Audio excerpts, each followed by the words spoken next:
ஆமாங்க, அதில் வந்து நம்மளும் வந்து ஒரு திட்டமிடல் வச்சுருந்தோம். அதே மாதிரி காளைகளும் கொஞ்சம் விறுவிறுப்பு வந்துருச்சு இந்த தடவை. போன தடவை வந்து நிறைய காளைகள் வாடிவாசல்லே படுத்துருச்சு. ஸோ அந்த காளைகளை வெளியே எடுத்துகிட்டு வர்றதுக்கு ரொம்ப டைம் ஆயிடுச்சு. இந்த தடவை அது இல்லாமல் காளைகளும் வேகமாக வந்தனால இது சாத்தியப்பட்டுச்சு. ஜல்லிக்கட்டு அரங்கத்தில் ஜனவரியிலேருந்து மே வரைக்கும் யார் வேணாலும், எந்த தனிநபர், தனி ஆர்கனைசேஷன் யார் வேணாலும் வந்து நிகழ்ச்சிகள் நடத்தலாம். அதுக்கான அரசு ஆணை இப்போ தான் வெளியே வரப்போகுது நமக்கு.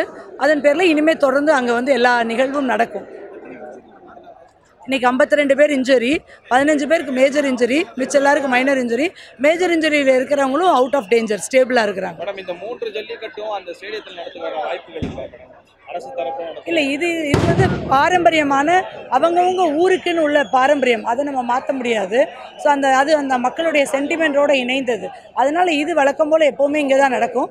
அது போக எத்தனை ஜல்லிக்கட்டு வேணாலும் நம்ம வந்து கலைஞர் நூற்றாண்டு ஏறுதழுவுதல் அரங்கத்தில் பண்ண முடியும். நேற்று வந்து உள்ளூர் மாடுகளுக்கு முன்னுரிமை அளிக்கணும்னு சொல்லி போராட்டம் தான் நடக்குது.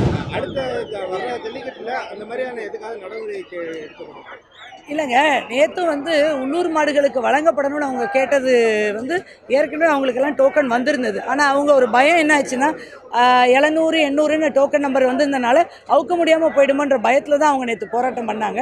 அப்படி இல்லாமல் இன்றைக்கி 1000 காளைகள் அவுத்து எல்லாரோட காளைகளும் அவுத்து விட்டுட்டோம்.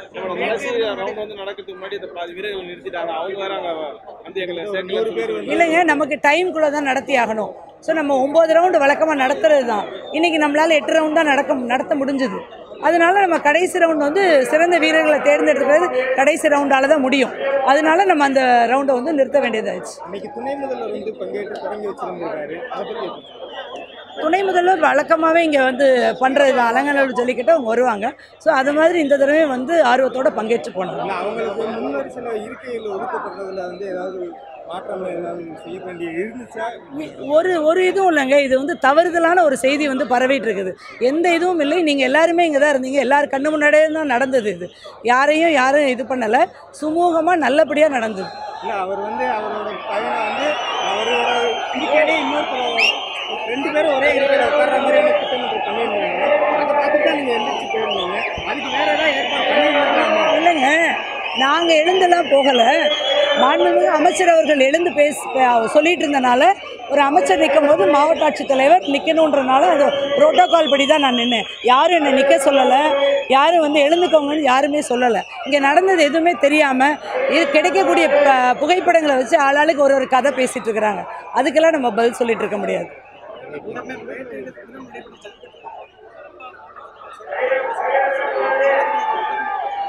அப்படி எனக்கு தகவல் வரலையே, நீங்கள் புதுசாக சொல்கிறீங்க.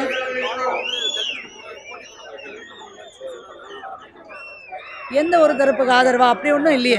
நேற்று அவங்க வந்து வழக்கமாக ஒரு கோயிலில் சாமி கும்பிட்டு அப்புறம் அவங்க 7 காளைகளை வைப்பாங்க. இங்கே வந்து 4 காளைகள் தான், இங்கே 3 காளைகள் தான். அதனால அதுக்கேற்ற மாதிரி டைம் ஆச்சு.